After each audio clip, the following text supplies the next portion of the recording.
All right, and I think I am live. This is a surprise, sort of last minute decision to go live. I am making some of my sequin beaded decorative Easter eggs, and I just got to the point where I'm moving on to a new one. And I figured, why not? Let's go live. Let me show you what all goes into it, and then we can kind of do it together. So I don't know if anybody's going to join me or not, but if not, we'll save this till the end, and then I will post this and replay it. And hopefully, the audio is working as well. Okay, so what I want to explain first is all the stuff that I have and the color choices that we're kind of going with today. So um, what I'm going to be making are these beaded and sequin Easter eggs. This one's in a jade color. It has a cream flower and a like a red iridescent center. So we're going to be making this style, but in some different colors here. So what you well, okay. So let me take a step. You can buy all these items separately, and then just make this, on your own at home. The other thing that we have, and I'll put a link in the description of the video after this is over, is I do sell DIY kits for these. So it gives you everything you need to make your own egg, step-by-step illustrated instructions, pretty much the right amount of everything. So you're not getting too much, because the thing is, if you want to make just one egg or two eggs, sometimes you have to buy a pack of the foam eggs, or a pack of sequins, and you have a lot of leftovers, and I don't like leftovers for the most part. So what I have here are the different silver or gold options. This one I'm going to be going with their brass plated steel pins. I do sell these pins both on my website and my Etsy shop. I'll put a link at the bottom there in the description. The silver ones, I do sell them. They're a little bit more accessible in other places. The gold colored, these brass ones, are difficult to find, particularly in this size. So I do, so I have 3/4 inch sequin pins that I use for this, because they're fairly long. They go pretty far into the egg, and it just helps with the longevity of it. So we have our sequin pins. This right here are 10-0 seed beads. And the reason we use the seed beads are sometimes the hole on the sequins are a little too big, and the sequins might fall off the egg, for lack of a better way of putting it. So the seed bead is a little bit bigger than the head of the sequin pin, so that really does hold it in place. I don't know if I can get a good image of that one, but we'll be picking our flowers a little bit later. I'm not quite sure which of those colors I'm going to use. I do have a idea. I want to use these sequin flowers here. It is a really pretty, it's like a blue-green iridescent base flower, so I really like that one. Okay, so I think what I am going for this time is going to be this color here. It is like a tangerine orange color. I'm going to pour these out here. It's a really pretty color.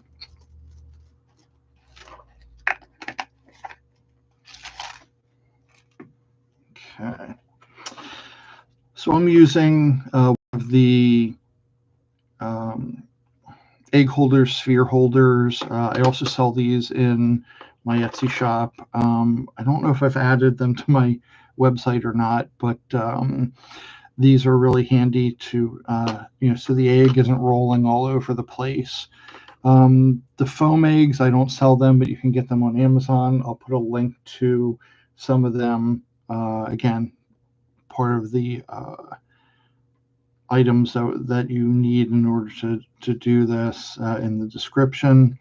I do also have a larger sequin pin, and that's going to be for the flowers later on. So I'm going to kind of just set that aside. You can use glue if you want to use glue. A little trick that I usually use is I'll get a bottle cap and I will set that down and I'll pour a little bit of glue out onto the bottle cap. That makes it easier.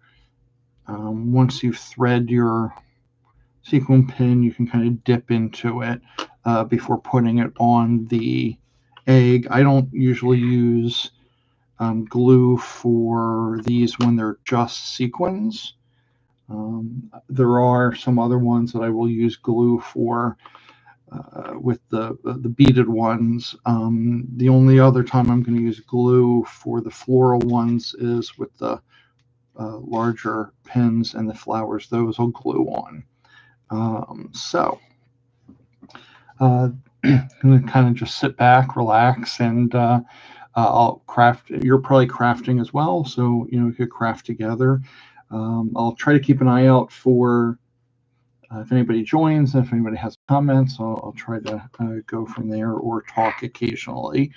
But anyway, so we're gonna get started. So the first thing you're gonna do is take one of your sequin pins, and then you're gonna thread onto it one of the little tiny glass beads. And again, that's just bring it all the way up. That's just to make sure that the sequin itself doesn't pull out from that. And then we're going to get the sequins on. So these are called slightly cupped sequins. You can kind of see the reflection. There's like some ridges in there. So the sort of top part is what you want to have. You kind of want it to be cupping onto the egg itself. And then we'll get our first one just straight in. Okay. And really, we're just going to do that same thing over and over again, going around the egg until we are finished. So I am choosing to do a solid colored egg this time. And that's mostly because I'm going to be layering on the flowers on top of it. You can order certainly a bunch of different colors. You can just go all random on them. You can also do just a single solid color. I have some kits that have stripes.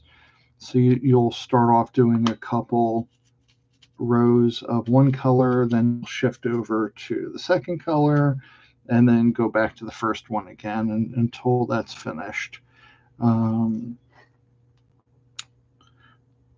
Or you can go, completely random, just stick a bunch of colors on the one egg. You can do ombre effects where it starts with like a lighter sequin color. You could do, 3-4 colors of pink, and then just go top to bottom. So it really is just whatever your imagination, whatever colors you like. If you're making a bunch of these for something like a tablescape or a collection, you could also pick, a couple different colors that are in the same shade as the color you've picked. So do like a light pink, medium pink, and then a dark orchid pink color. All right, there we go.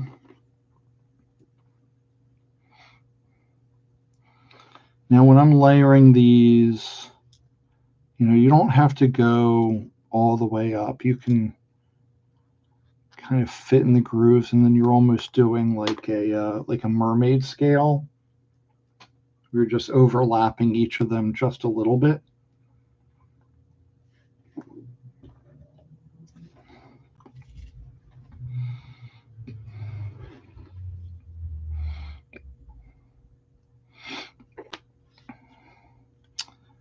The beads are size 10-0, also more commonly called a seed bead because they're so small. And you can get them in gold. There are clear ones. There are colored ones. Pretty much any color you want. I usually stick to the gold if I'm using the gold colored or brass pins. And generally, if I'm doing silver, then I'll usually use the clear ones. I do have a couple eggs that I've used a clear bead on, and then on top of that, I've mixed in some seed beads of varying colors. So you get just sort of like a hint of color to the egg, and that one's really pretty as well. I don't think I have one handy, but so I'm using this little bowl to dig in to get. I'm sort of scooping one bead on at a time. If a couple extra go on, then I'll just knock it off using the rim. In my egg kits, I have a little. It's meant for like soy sauce for takeout, but a little dish. I wish I had one to show you guys, but I give you a little dish so you can pour your seed beads into so they don't spill all over the place. Another option you could do is if you get a paper towel or tissue and you kind of crumple it up just a little bit and set it down, and then you can pour your seed beads on that. You just want some things that they don't end up spilling all over.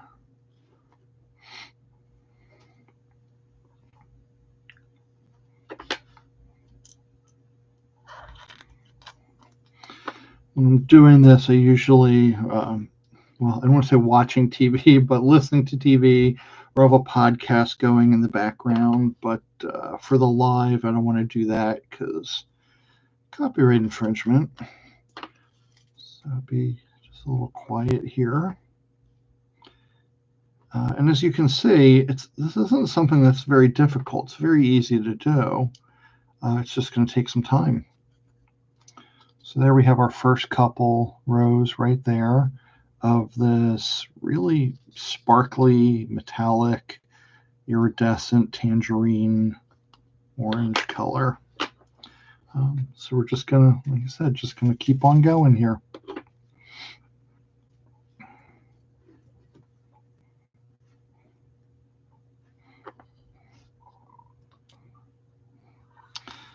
Kind of funny just because of the width of it. Like the first part seems to go pretty quickly.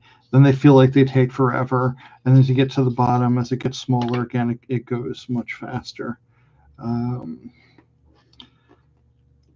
Sometimes if my like ADHD kicks in, then I'll go do a certain amount of one color. Then I'll be like, oh, well, I want to do another color now, and I'll flip over to a different color. But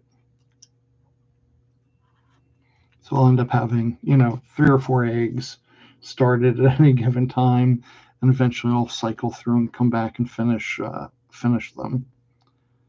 I don't know. This is probably the cleanest working surface I've had for a while. I know he's going live, so I wanted to clean up a little bit too. But it is nice when you have a nice clean working surface.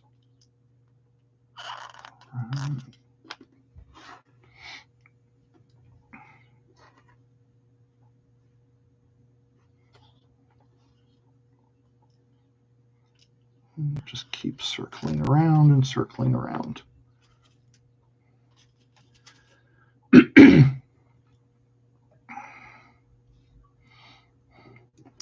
Now the color sequence that you pick or the finish on the sequence, there are so many choices out there. I mean, you would think, oh, I just want a pink sequin. Then you have to figure out what type of pink.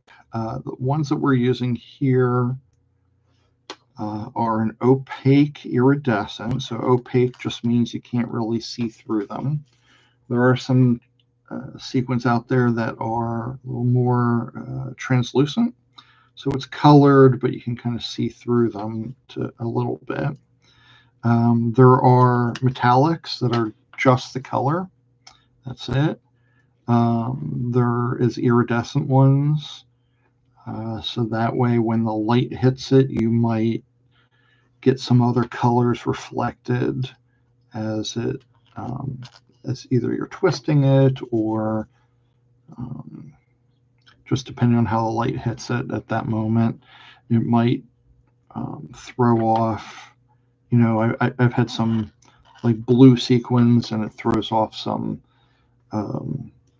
golds or some blues. It just depends. There are satin ones. Those are just like flat colors, no real reflection on it.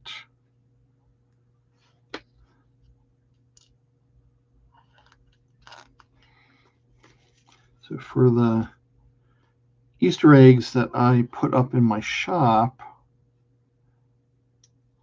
I do try to find colors that you can't just go to like a Michael's or a Joanne Fabrics and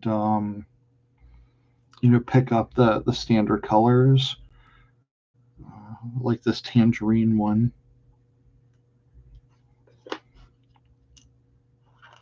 Just trying to make the eggs that you're getting a little more special there.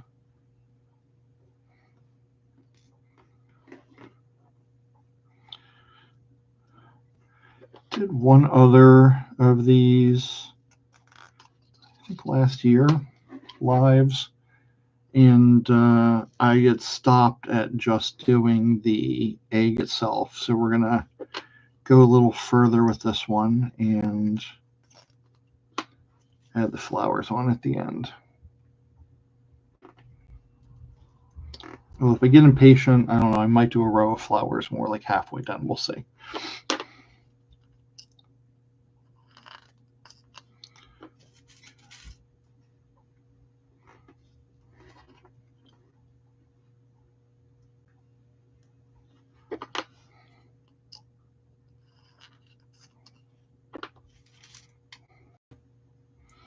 So maybe you've gathered some supplies yourself, or you have one of our kits and you're following along. That'd be great. We'll see who gets finished first. Again, getting too many of these on, so I'll knock 2 of those off.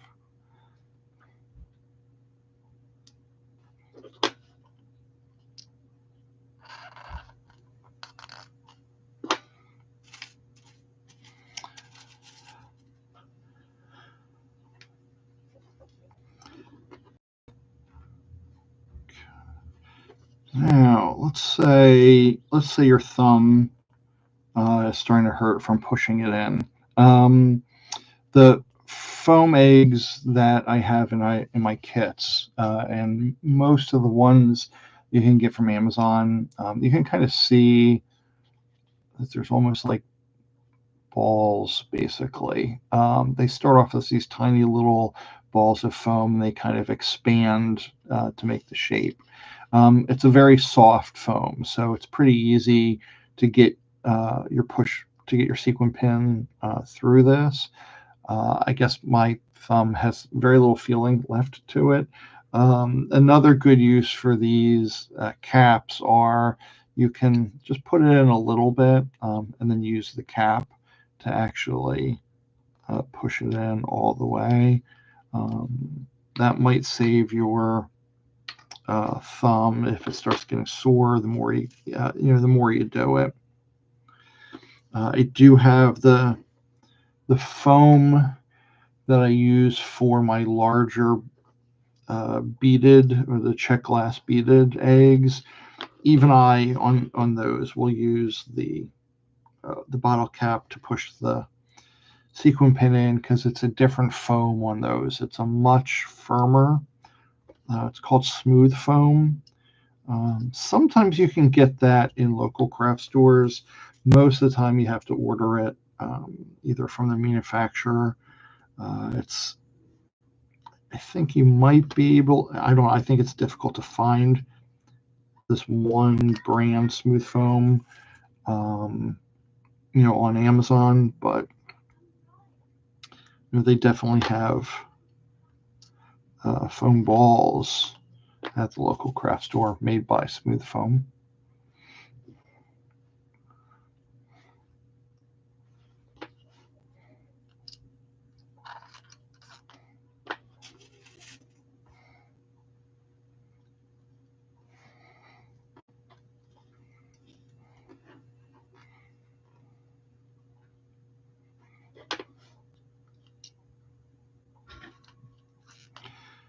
And then on the DIY kits, I have a couple little extra tips in the instructions to help make your eggs kind of as straight as possible, because I don't know, I like the nice even rows on these. Um, it starts off very, very lightweight, then eventually it just starts feeling different in your hands, but you can start getting a good sense as to what it's going to look like when it's finished. Wow, the light's really hitting that. Okay.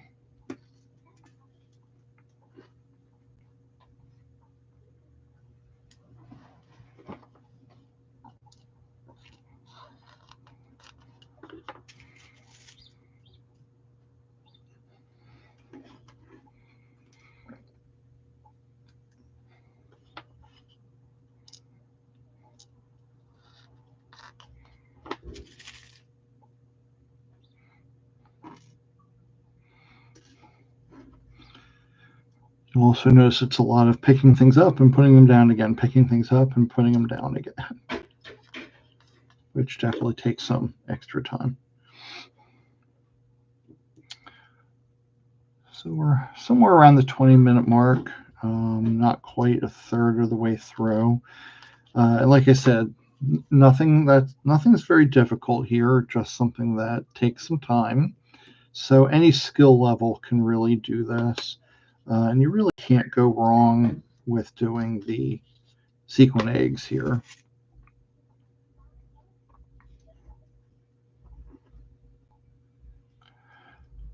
Some people ask about kids and whether it's something that kids could do.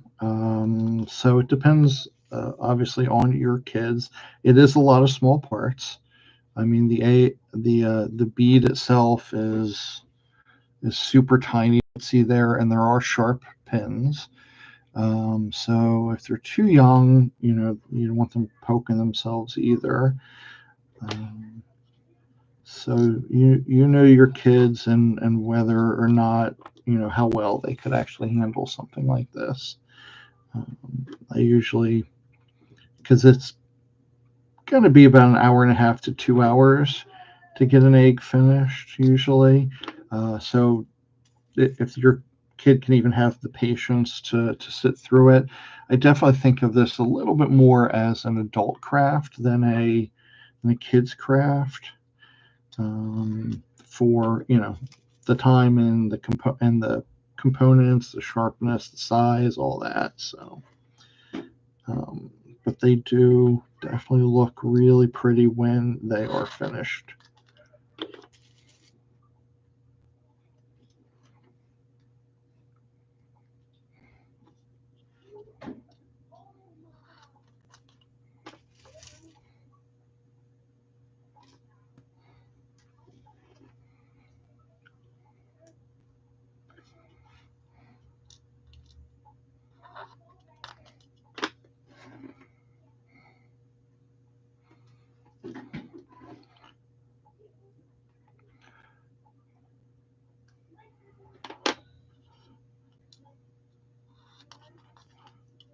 So I often do a lot of in-person craft fairs, and what I hear a lot of times are people talking about how their mother or their grandmother or their aunt really used to make these. So there's a bit of nostalgia there. There was a time period where even there was like fruit covered in sequins. So I haven't done bananas yet, but I know that there used to be bananas and apples and oranges and grapes that were sequin. So far, I've stuck with pretty much the basic shapes of the Christmas ornaments and then the Easter eggs.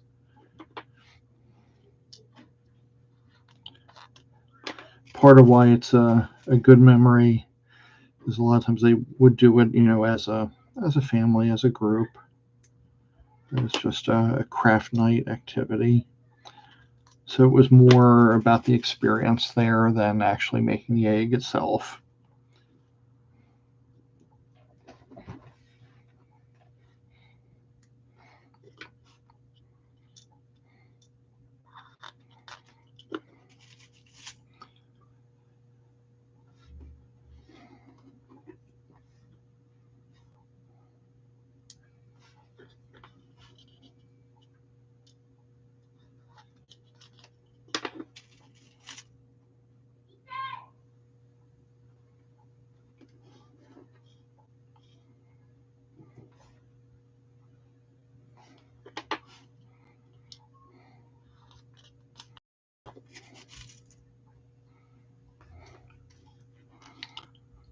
I think after this one, we'll be at about a third of the way.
There we are, about a third of the way done on the egg.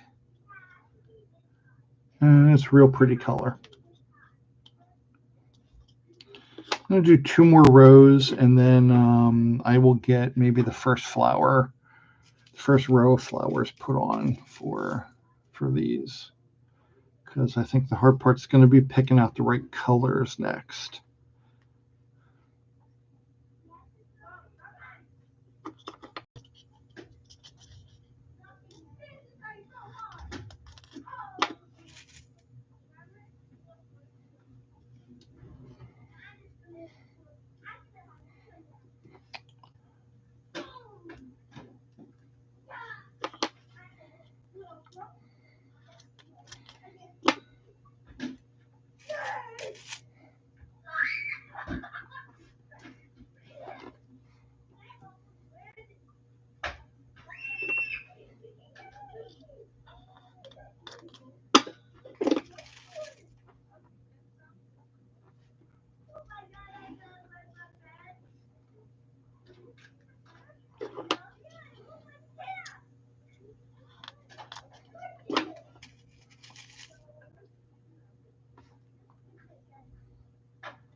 We're almost at the widest part of the egg now, too.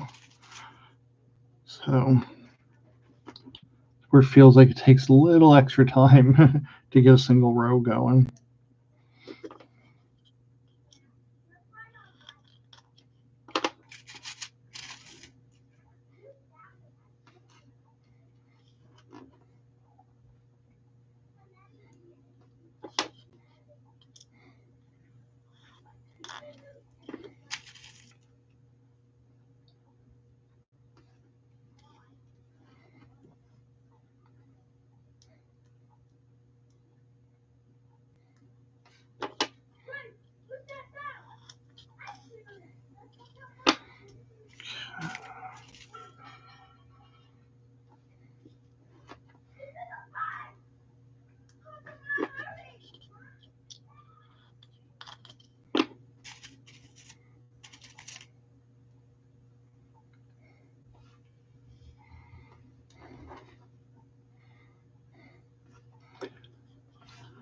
Trying to think if there's any other little tips that I could give people for doing this. Not really. Just a lot of repetition.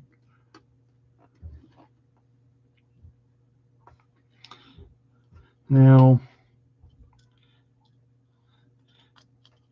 if you feel like doing this isn't quite right for you, I do have a lot of pre-made eggs that are available at holidayslane.com or in my Etsy shop, Holidays Lane. It's Holidays with an S. If you want to see what colors are out there and available. The other thing, you can request a custom made egg. I have listed out all sorts of colors available. So you basically just pick the color, or if you want a striped one in a certain color combination, you let me know what that one, what that is, and I will make it for you and send it off. Oops.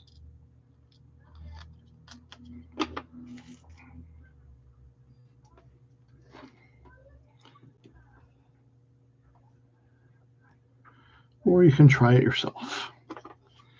And like I said, I'll list in the description of the video where you can get some of these components. Then you can order it, gather everything together, and then replay this video. And we could do it together, sort of Bob Ross style.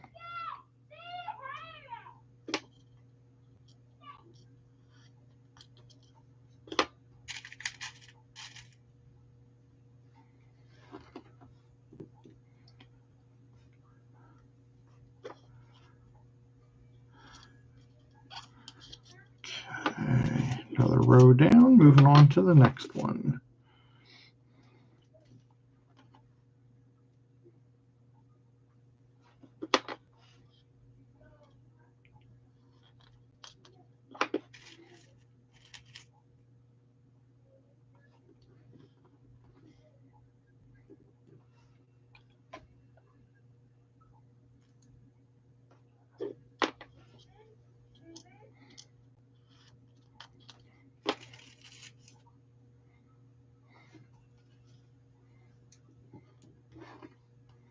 I think after this row here,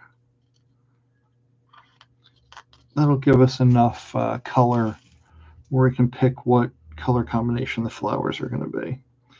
So some of my eggs just have a single flower color, and then the middle is a check glass beaded egg. It's a check glass bead.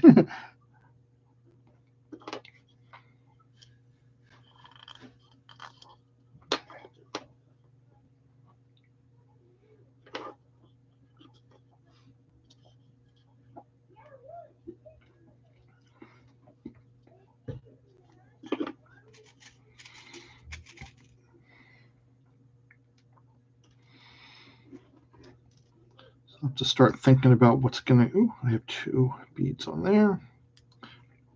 Take that one off. Start thinking about what's going with this color here. We're definitely going to do the iridescent blue one. This one's called Carnival. So there's some gold to it. It looks like a dark green base. See just a hint of blue. So the greens and oranges definitely go well together.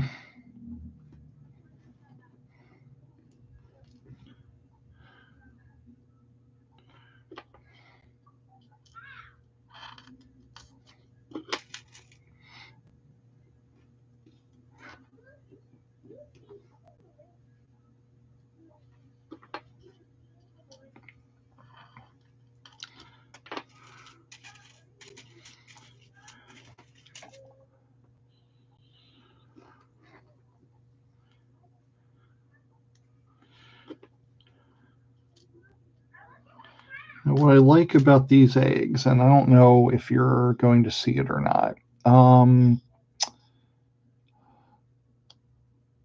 is there's a line. You can kind of see it there. There is a bit of a line on the egg. So this, when I'm adding the sequins on, if the distance between the line and the bottom sequin is the same going across, it just helps me know that I'm pretty even in my rows. So I like it to be ideally as straight across as possible. If it's not, it really doesn't hurt anything. You know, they don't have to be in perfect rows like that. But I don't know, just how I make them, I guess. I've seen some tutorial videos that are out there where they kind of just start in the middle and then just start covering. I mean, there's nothing wrong with that. You don't have to do it starting at the top and working straight down.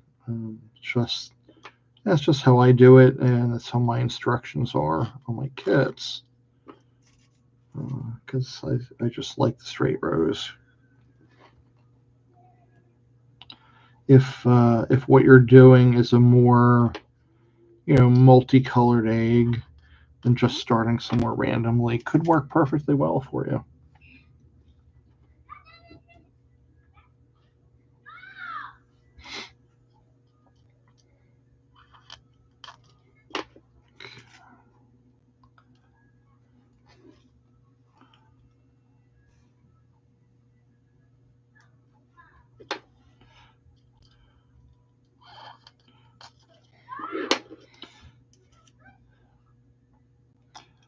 I just realized that, okay, you guys can see me putting the bead on, but you don't necessarily see me putting the sequin on every time.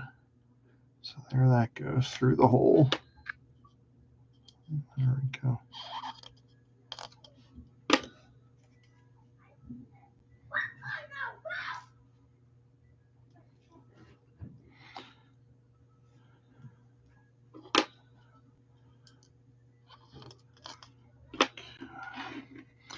And then every once in a while we'll get a misfired sequin.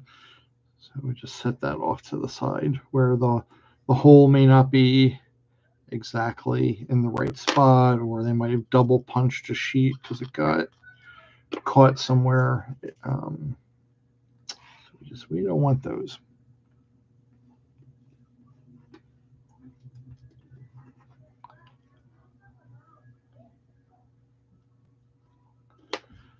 We're getting close on this one.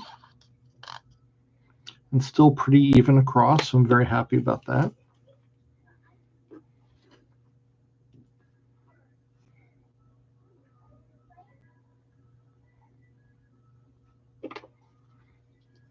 Be just a couple more.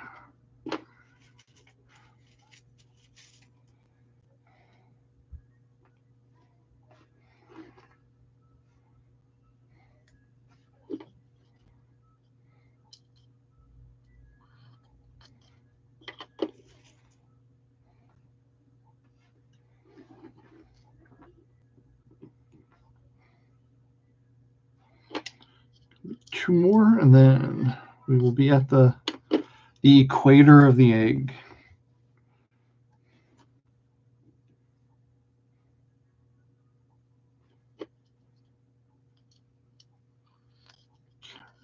All right, there we are, halfway part. All right, so now it's time to figure out what our flower color is going to be. So I definitely want the blue here. Let's see, do I have anything?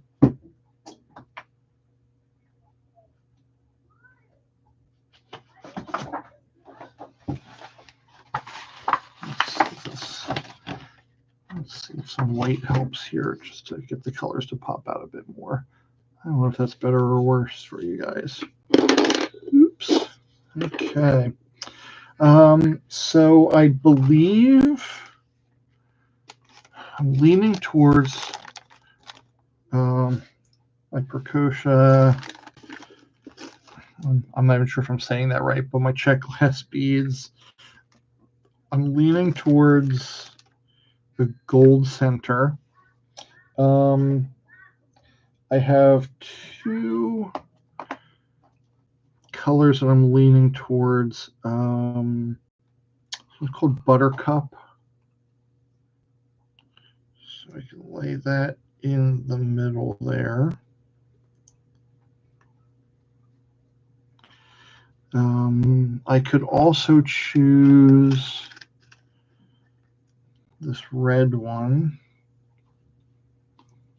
The red might throw it off a little too much. It might look, I think they look good together, but just not with the orange.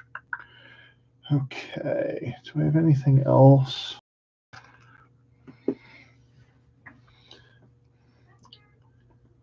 One here. It's a little more gold. That could work nicely, because there's a little bit of like a pinkish orange to the iridescence on that one. All right, so I think the red is definitely out. So it's going to be the Buttercup, which is a little more translucent, or the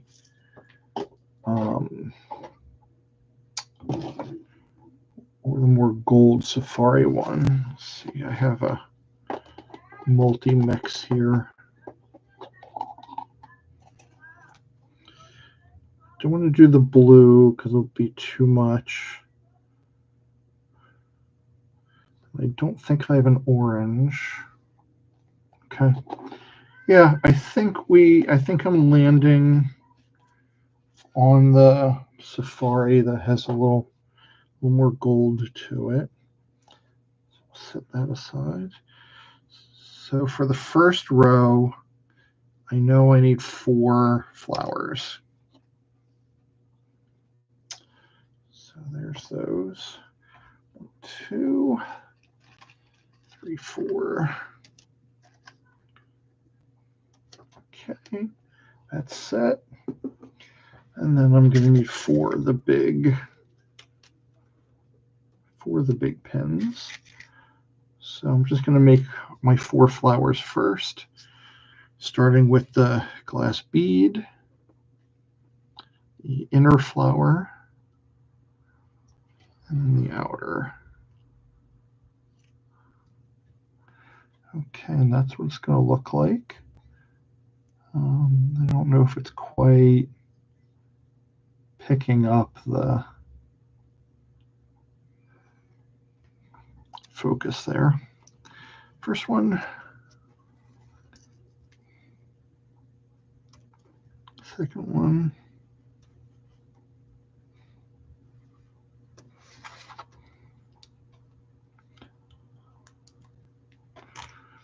Or third one.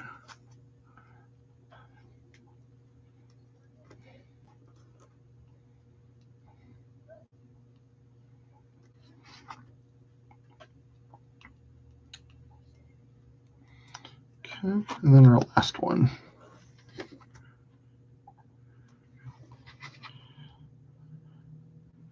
inner flower, outer flower. Okay. All right, let's just get rid of that. And we'll set you aside.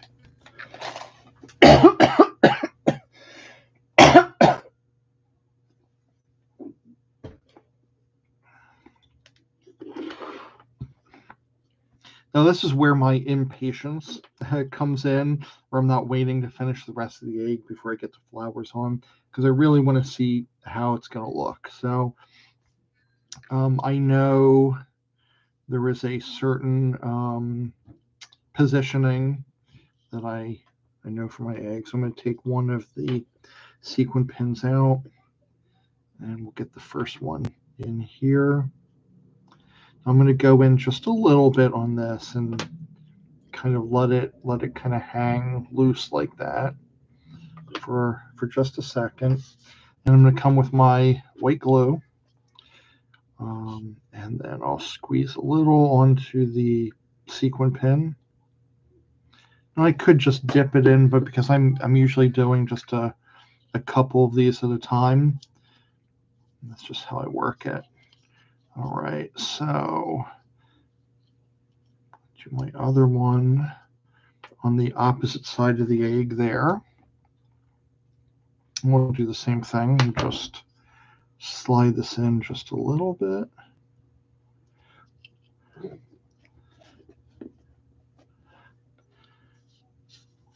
Trying to avoid saying just the tip. Anyway, a little more glue on there. We'll slide that one in. There that is. Yeah, that looks pretty. Okay, now I'm going to go in the middle of those two.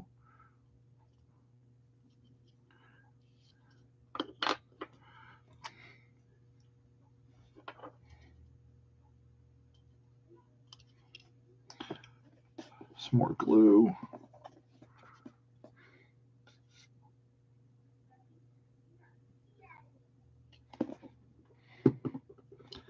And push it in. Okay. And then last one for the row.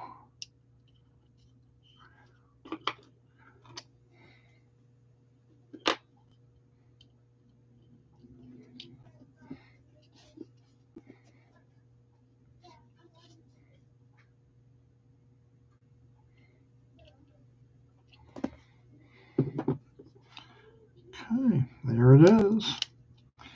And there's our first 4. I don't know if that's, I block the glare a little. Let's see if it's over here. If that's any better.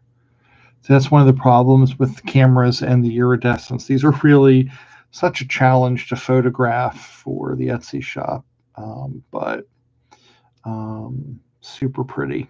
Okay, so I actually have enough room where I can do the next one.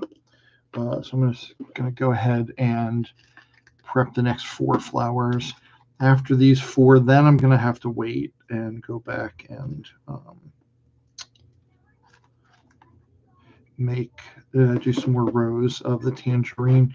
Now this one unfortunately has like a little piece cut out, so this is going to go in the toss away pile. And get our 4 large pins. Need 1, 2, 3. We need 4 of the flowers, the inner flowers. Okay. 1,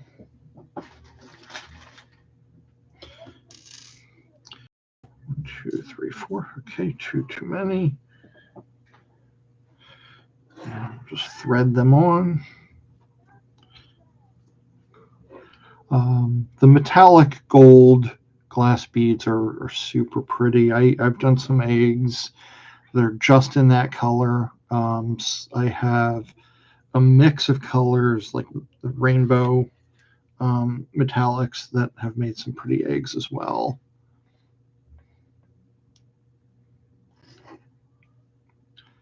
Okay. Number 2. center bead, middle flower, base flower. The daisies, I have the daisies in so many different colors. I think what I use most is I have a cream colored one, and that's been a good one because I like how you can get the different colored center beads, and that's primarily where I get the pop of color from. But okay, so this one here. Go on. Okay.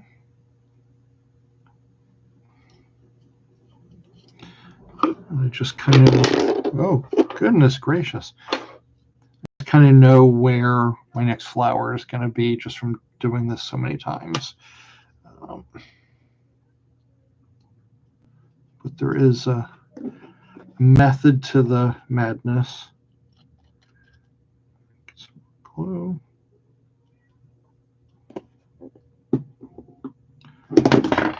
Oops.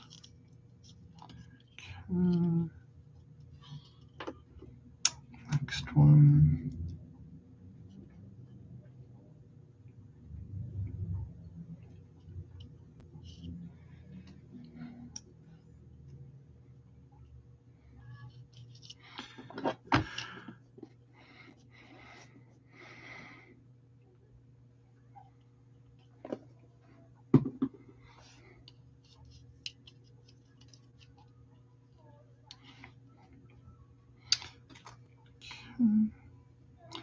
Last one. Right in the middle there. Okay. And last bit of glue. And it dries pretty quickly.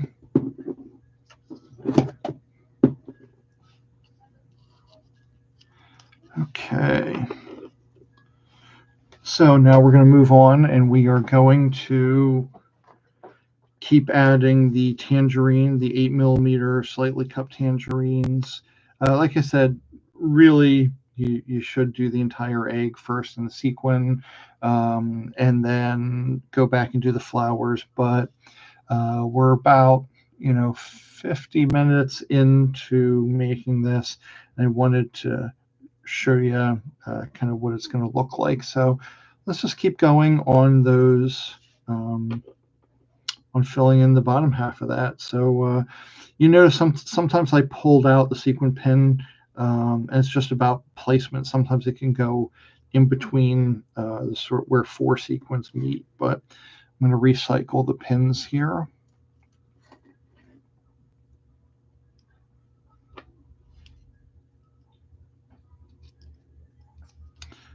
Still really happy that I've made that line that I'm pretty equal going across here. I do have a couple eggs that may or may not be in a bin somewhere where it's a little too wonky, and I wasn't able to correct it. So it may or may not be half-finished one somewhere. They have to pull apart and reuse the sequence on another one. But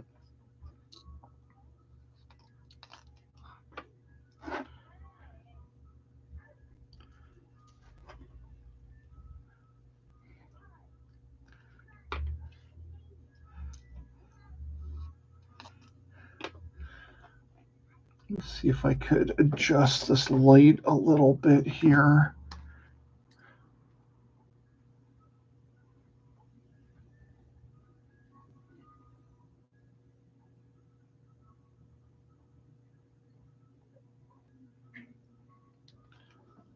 I don't know if that's a little better for the reflection or not. You can see the colors a little bit better if this will get focused. But yeah, I'm really liking the tangerine color with the blue, and then that gold. See, one of the things about sequin colors and colors in general is they're heavily influenced by what color is next to it. So the gold one on its own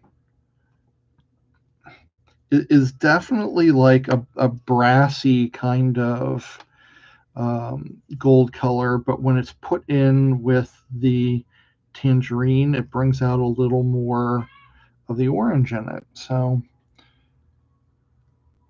fun color theory that your eyes will change it. There's a color book. I think it's actually called Color Theory, and they've done some side by side comparisons where they will show like what looks like bricks.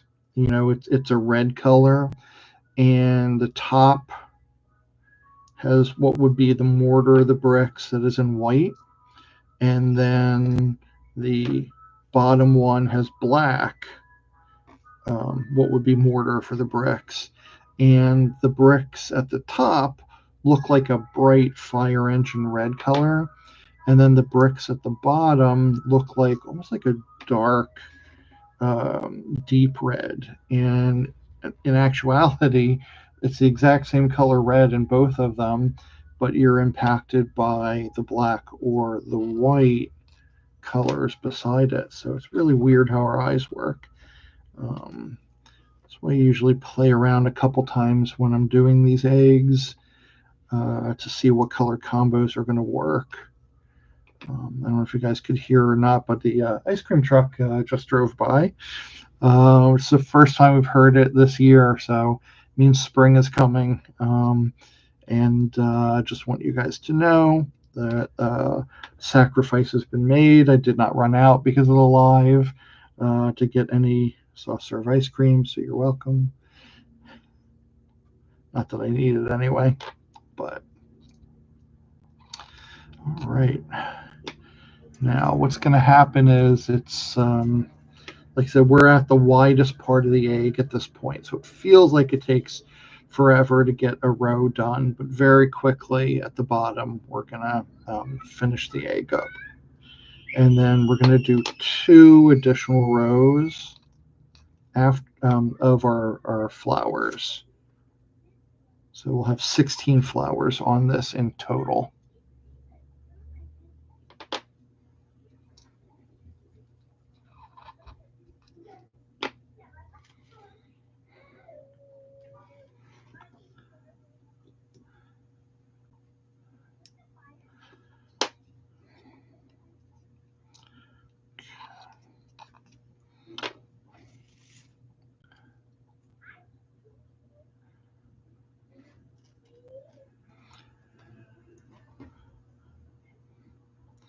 The other thing I'm thinking about doing, because we talked about all the different sequin colors, is I might do maybe not a live, but a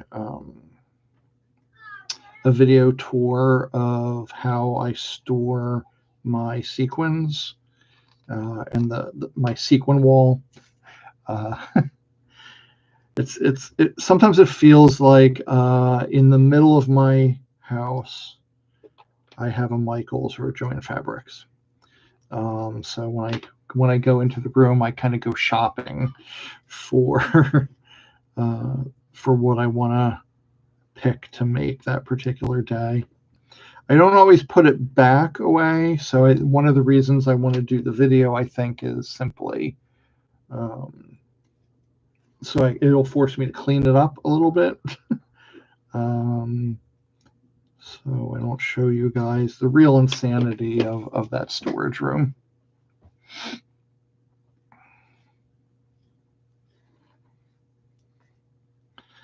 Okay, 2 more for this row. And like I said, they fit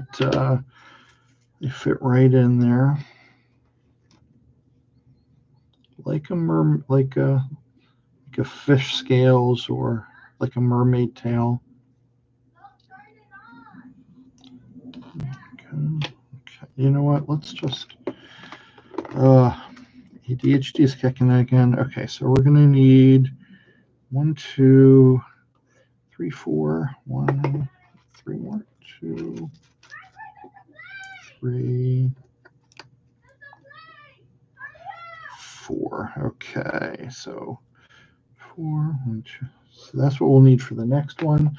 So now I can set this aside. Gonna need 8 of this one. 2, 3, 4. 1, 2, 3, 4. And I just got my shipment in of the bunch of new colors in the daisies and the mini flowers. So these are 2 new ones that I got in. So I definitely I love this color so much that I'm definitely going to be using more of that one. All right, so we're going to get our 8 here of our checked glass beads. 1, 2, 4, 5, 6, 7, 8. Hi Tracy, thanks for your question. Do I create every day? I try to. As yes, I definitely try to, because of just how long these take to make. So I try to do at least one a day, because this is it's a part-time small business. I have my 9 to 5 job, so I'll do the 9 to 5 job, and then at the end of the day, grab dinner, and then come back in, and I will try to work on one of these. On weekends, a lot of times, if I'm not doing an in-person craft fair, I will go out and or I'll say, and I'll try to make as much as I can on a particular day. It is, for me anyway, very relaxing. So I really do enjoy it, because you can see how much time you can half focus on it once you get going. I had mentioned at the beginning of the video that a lot of times I will have a podcast on in the background, or I'll be there are some TV shows, I think you know what they are, that you don't really need to watch, but you can kind of listen to the TV show. So I'll have some of those going while I'm doing this. I just don't have that for the live here for copyright reasons. But yeah, so thanks for the question. And I do have so many colors and color combinations that I could probably just keep going and not repeat too often. A lot of the things that I have in my Etsy shop and on the website are sort of one of a kinds, right? Because I also don't know what will sell, and I like jumping around to different styles and things like that. That's what keeps it fresh and interesting. So a lot of times what I'll do is, if something does sell, then if it's still in season, then I will try to make another one and replenish the shop.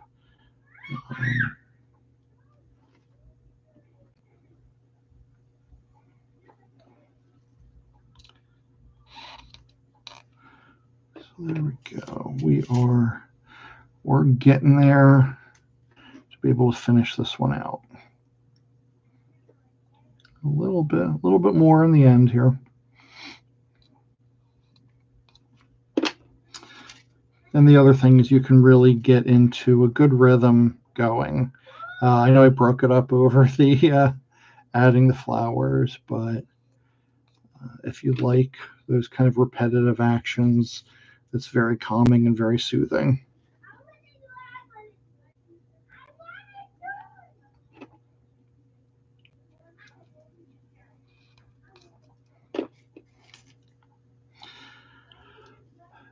Now, in this egg in particular, I'm going to sort of stop once the egg is finished, and we have the rest of the flowers put on.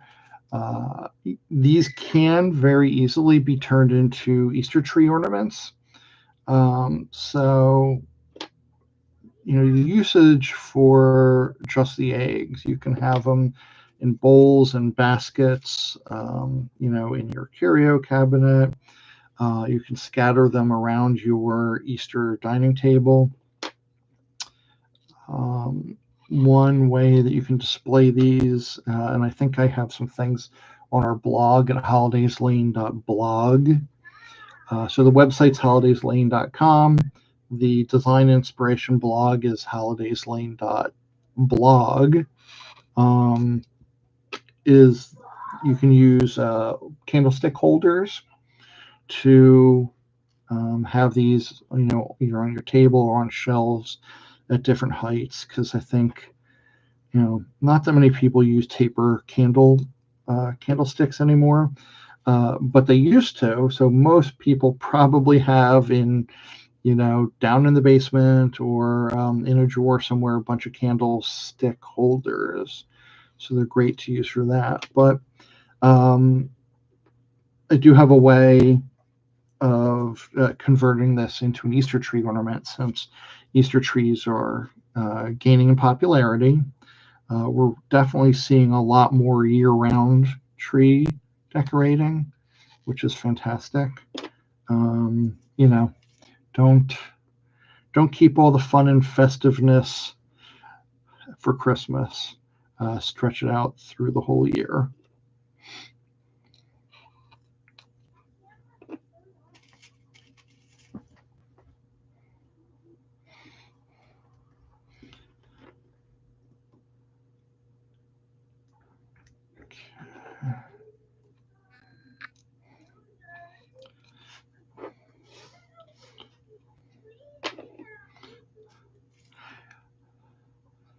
It gets a bit exciting once you get to a certain point.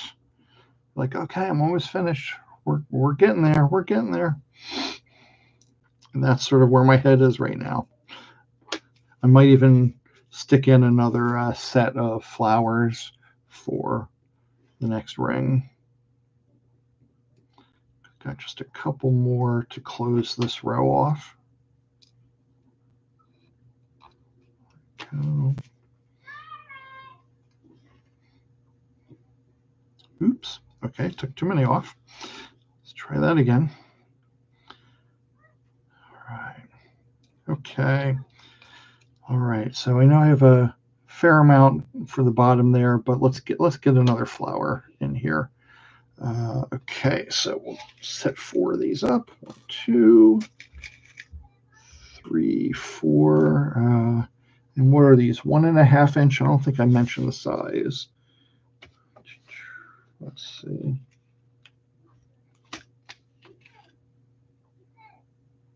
Doesn't say. I'm pretty sure these are 1.5 inch dress pins in the brass. So we'll get our glass bead on first, our inner flower again, and then our super pretty daisy flowers. Let's see, this one here. I'm going to take a sequin out for this one.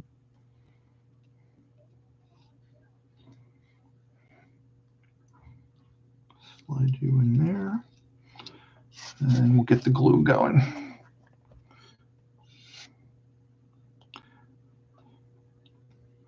Right on the pin, and we'll push that in.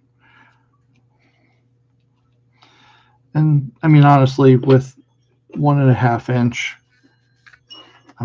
pins, you probably don't need the glue on these, but I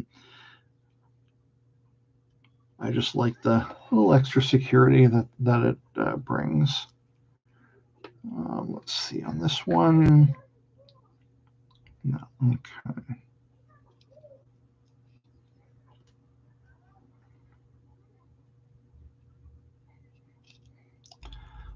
I'm just kind of eyeballing the space in between them. Okay. Okay. Okay. Dun, dun, dun. There you go there. We'll do 2 more and then we'll keep going on finishing out the rest of the sequin rows.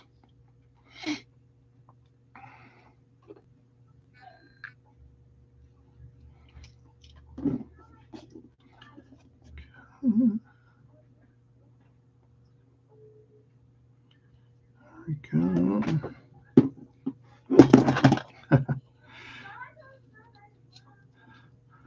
You can see sometimes a little clumsy. Not going to hurt anything. All right, our last one for this row here, your glass bead, our center flower, and then our daisy flower. All right, and this one's going to go, let's see, I think right, is that going to be too low? Okay, this one's going to be a little tricky to take out, but because it's a top sequins, which means there isn't anything holding it on either side, so just have to be real careful. Get this one in maybe a little further than normal, and then we'll glue this up.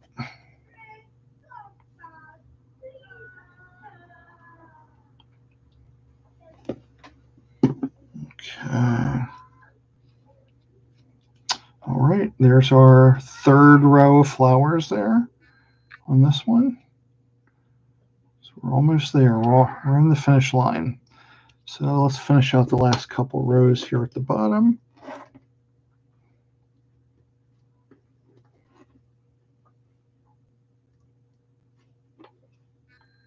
Okay.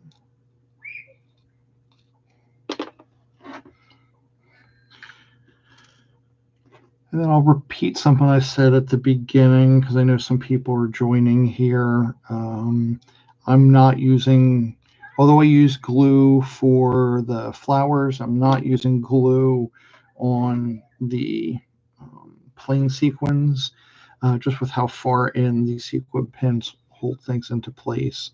You can, if you want to, dip the tip of the sequin pin into glue, and then that will certainly keep it just a bit longer. I don't think there's usually a need for that. All right.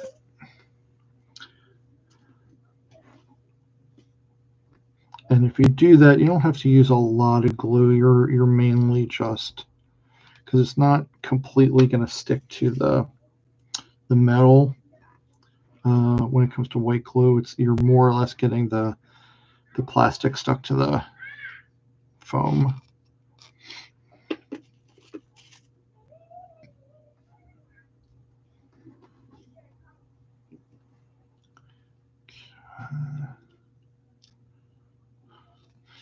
If you guys do have any questions while I'm working, feel free to put them in chat.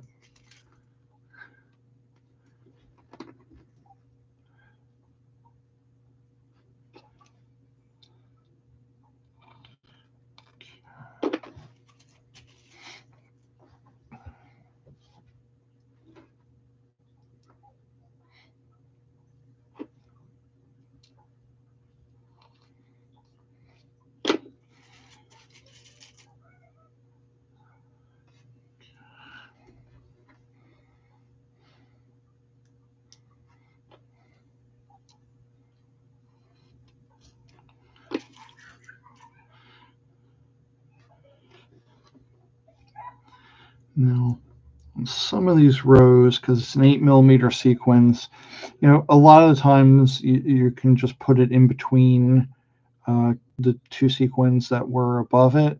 Some of these, the spacing gets a little wonky, for lack of a better word, so I end up bringing it kind of all the way over. There's more overlap between the sequins on the rows, but that's just because the way the math works out with the circumference of the eggs and the width of the sequins, you might end up having some more of the white of the egg poking through, and this helps cover that up a little bit more. You don't have to do that on every row, but some of them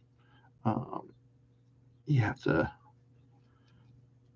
change your methodology for getting the sequins on there. And then you can kind of go back to spacing them out a little bit more.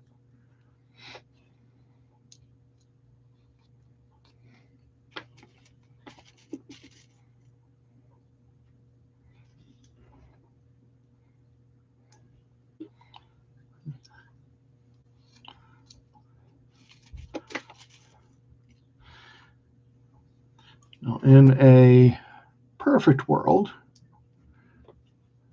we're going to end with just needing one sequin in the middle at the bottom. We'll see how well that works out. I did okay at the midway point.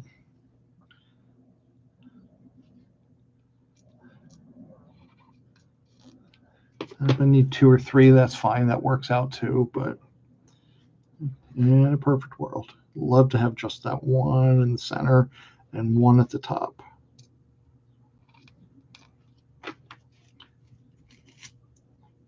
And I just poked myself. That happens.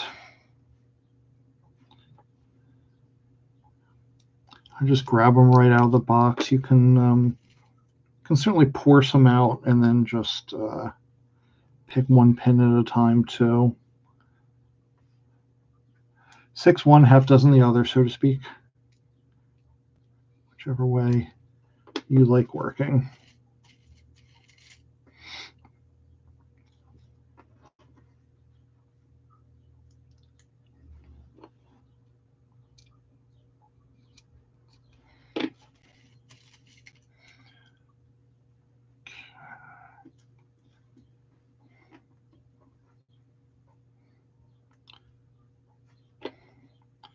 Couple more for the row, probably 2 more.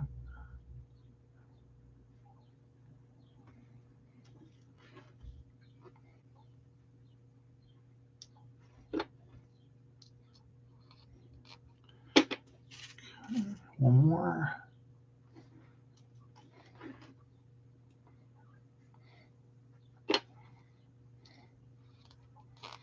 All right. And we're getting there. Almost finished.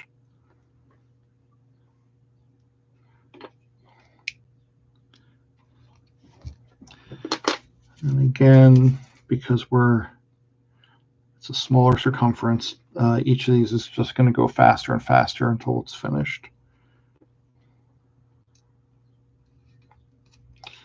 Like for me, this is the rough zone in here where you're putting the most around. It feels like it's taking forever. When I'm doing the sequin Christmas ornaments, a lot of them are in 4 panels. So I'll be excited when I get one panel finished before moving on to the next one. Same kind of thing.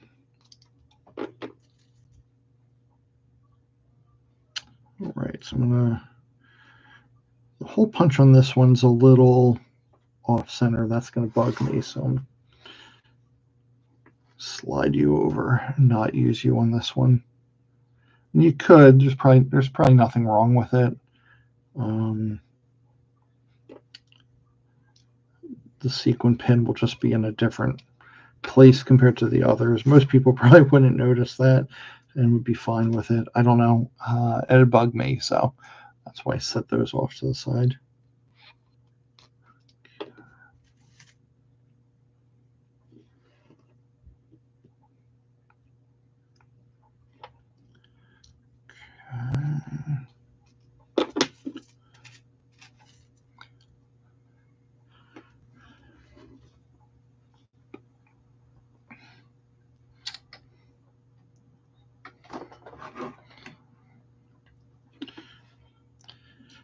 And just quick run through again of the materials that I've been using here. The sequin is called Tangy Tangerine. It is a crystal opaque sequins, 8mm, slightly cupped. The beads that I've been dipping into are Tenno seed beads in a translucent gold color. The sequin pins that I'm using are 3/4 inch brass plated steel pins. They're called gold, but the gold is more just for the color. They will darken over time, because that's all brass does. So it starts off super gold and then kind of darkens from there. These pins are not easy to find, 3/4 inch gold. So I do have them available in my Etsy shop and on my website if those are things that you wanted to get for yourself. And I'll put links to where you can get some of the supplies after I repost this video when we're done the live. The foam eggs, you can get them in all sorts of different sizes. These are 3-inch foam eggs. And honestly, even I just grab them off of Amazon because I get large quantities of them. So you can get smaller quantities if you want to get like a 6-pack or something like that.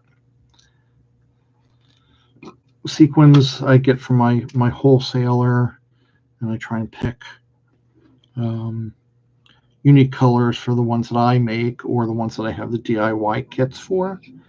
But you can pick up sequins, at Joann Fabrics, at Michael's, any craft store. You can get them. They'll usually have your basic colors available there.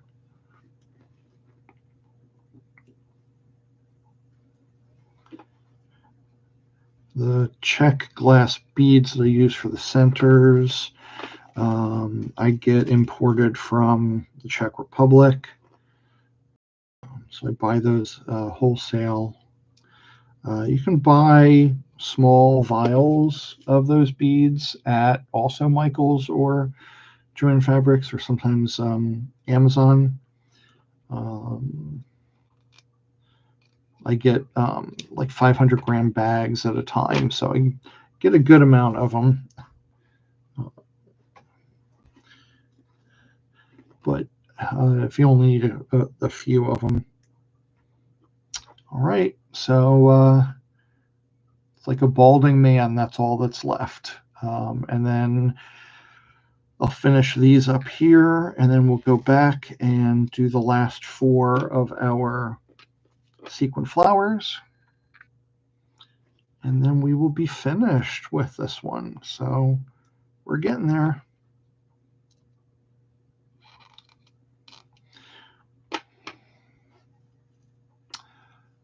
I am probably, so right now, let me take it back a little bit. So the DIY kits that I have for these eggs are, I have 3 kind right now. One where it's you pick your like a metallic color, and it's all the super sparkly metallic ones.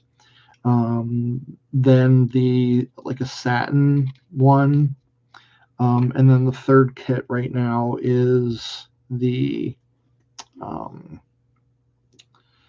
a striped kit where you pick 2 colors, and I send you sequins for both of those 2 colors. I'm thinking about, as I'm making these, having a couple of the flower ones available as a DIY kit too. I don't know.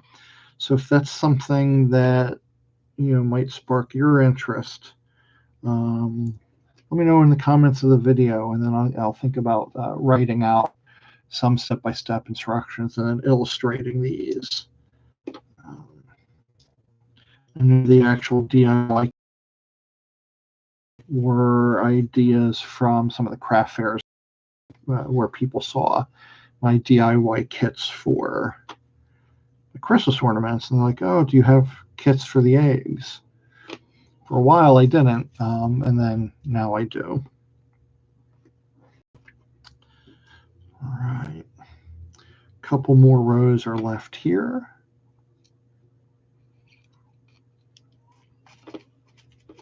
You can see we're getting there.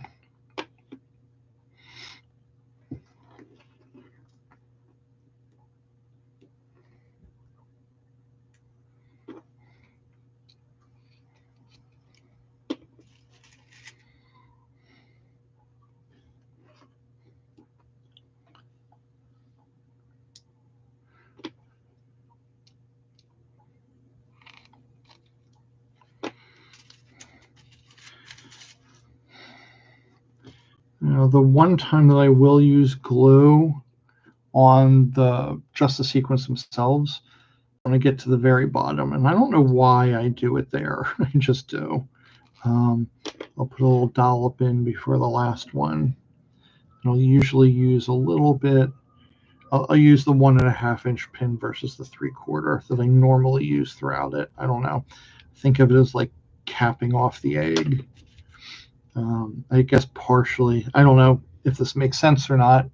It probably doesn't. It's just in my head. But since all the sequins are overlapped, I feel like it kind of locks it into place.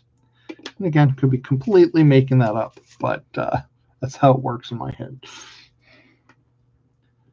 All right, probably 2 more rows and then we'll be finished. And we'll get that last flower on, or last 4. And this is where you find out just how evenly you've done everything going across. And I think I'm going to be close, fairly close anyway, to this. So I'm thinking we might have a winner here with only needing the 1 sequin on the bottom.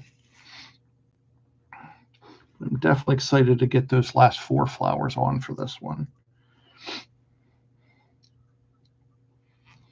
Okay. Oh, yep, we're looking good.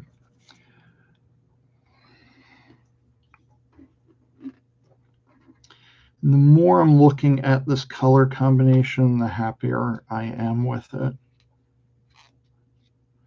I definitely like the flower color on this one. And then when I'm done, I'll see if I could change the lighting on this to get a little less reflection, so you can get a better sense as to really the orange color on the sequins.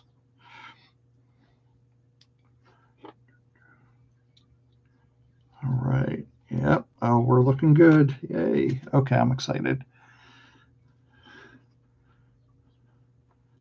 All right, it's last outer ring. That'll fit in perfectly. Okay, yep, I'm only going to need 1. So my bottom one, I'm going to get the 1.5-inch. I will pop that onto a sequin.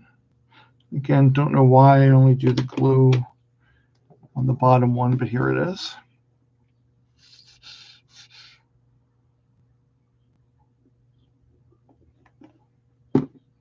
And last one.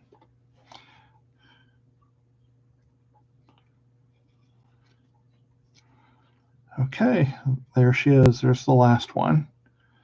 Okay. So now we're going to need our last set of sequin flowers. So we'll get them prepped up.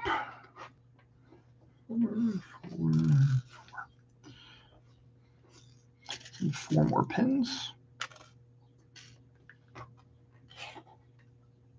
Okay. Bead, center flower, outer daisy.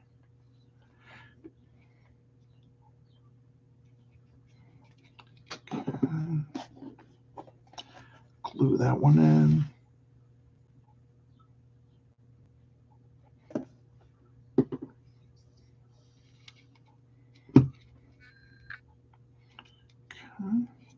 Okay. Next one. Glass bead, center flower, outer daisy.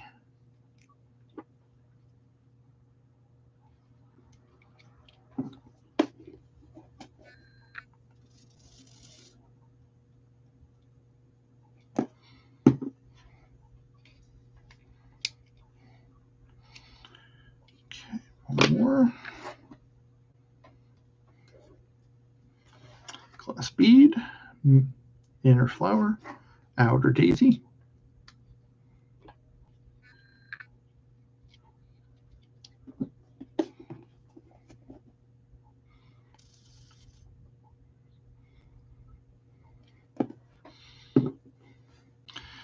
All right, We have our final flower left then. Our bead, middle flower, and our daisy. Okay, this one's gonna, oops, I forgot to pull you out. Go.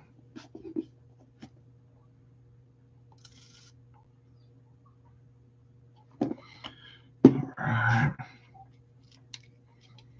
And there's the last one. Okay. Let's see about changing the lighting here.